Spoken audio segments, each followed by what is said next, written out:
Hello and welcome to our third day of the countdown to the resurrection.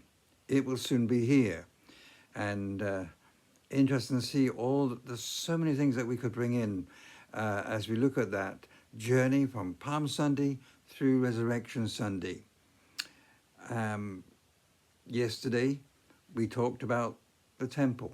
What happened in the temple when Jesus arrived in Jerusalem?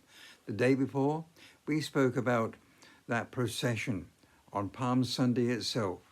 The palm trees, the palm branches that were there as people came and they gave their praise unto God. But in between there were people who were still trying, even at this stage, still trying to find a way of challenging Jesus. Not a good thing to do, you know. You can get yourself in a lot of trouble when you try to challenge the one who has all the answers. And Jesus is just like that. Do you know, I have something here, I've just taken out of our pocket, and it's a coin. And most of you will recognize what coin this is, albeit it's a previous monarch, because we still have on our coins, some of our coins, Queen Elizabeth II. There's her image on it. There's her image, the image of the monarch of the day. And let me just put them down a minute while we continue talking. And people are trying to challenge Jesus.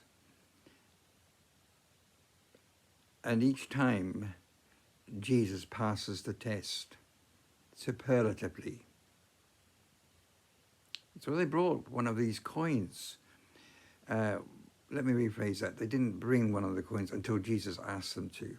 But nevertheless, they said, Master, tell me, should we pay the taxes or shouldn't we? Now, I think people still ask that question today. But they asked this question really because they wanted to trick Jesus.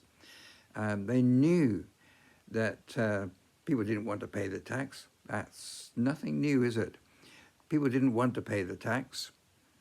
And many people would say the same today. They don't want to pay the tax. It was the poll tax that they were talking about. The poll tax of all things.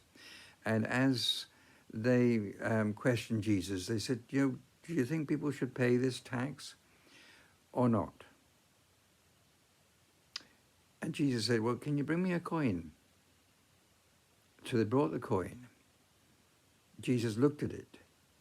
And on the coin, he says to them, take a look at this. Whose image is on the coin? Well, it's Caesar's image. Just like we have the queen or the king on it. Well, it's Caesar's image. Well, says Jesus, if it's Caesar's, give it back to Caesar, but give unto God what is God's. Give unto God what is God's. That was a pretty clever answer, I think. A very clever answer.